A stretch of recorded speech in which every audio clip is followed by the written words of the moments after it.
Hi అండి, good morning. ఎలా ఉన్నారు? అందరూ బాగున్నారా? మేము మొన్న మధ్య చిన్న ట్రిప్ వేసుకున్నామండి. చిన్నదంటే చిన్నది కాదు, చాలా పెద్ద ట్రిప్ అనుకోవాలి. ఇది భువనేశ్వర్ అండి. మేము శ్రీకాకుళంలో మార్నింగ్ 6కి స్టార్ట్ అయ్యాము. ఇక్కడికి వచ్చేటప్పటికి 12 అయిందనమాట. ఇది భువనేశ్వర్ అంటే ఒరిస్సా రాజధాని అనమాట. ఆ టెంపుల్స్ చూసారా? ఈ టెంపుల్ పేరు ఏంటంటే లింగరాజ స్వామి ఆలయం. యాక్చువల్గా ఇది 7వ శతాబ్దంలో నిర్మించిందనమాట. అప్పుడు శివుడిని ఆరాధించేవాళ్ళు పూర్తిగా. ఆ తర్వాత పూరి జగన్నాథ స్వామి టెంపుల్ నిర్మించిన తర్వాత అక్కడ వాళ్ళు విష్ణుమూర్తిని కూడా కలిపి ఆరాధించడం మొదలుపెట్టారనమాట. ఇక్కడ ప్రత్యేకత.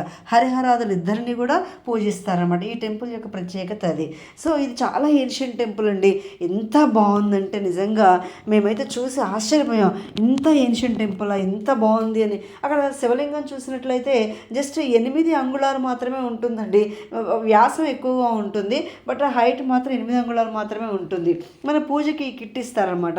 ఈ కిట్ తీసుకొని మన లోపలికి వెళ్తే మనం స్వయంగా మా పువ్వులతో అభిషేకం చేసుకోవచ్చు. అక్కడ పూజారి గారు కూడా ఉంటారు. ఇది ఎంట్రన్స్ అండి. ఎంట్రన్స్లో సింహాలు ఉన్నాయి చూసారు, అటు ఇటు అలా సింహాలు. అక్కడ గోడ మీద కూడా హరిహరాదులు మనకు కనిపిస్తారనమాట. హరి అంటే శివుడు, హర అంటే విష్ణువు అనమాట. సో ఇలా కనిపిస్తారు. సో వీళ్ళని మనం ఇక్కడ మన ఎంట్రన్స్లోనే చూడొచ్చు అనమాట. ఈ లోపల వీడియో తీయడానికి నిషిద్ధం అండి, అందుకని తీయలేకపోయాము. ఇది ఇప్పుడు మనకు కనిపిస్తున్నది ఏంటంటే శిఖరం అనమాట. ఇక్కడ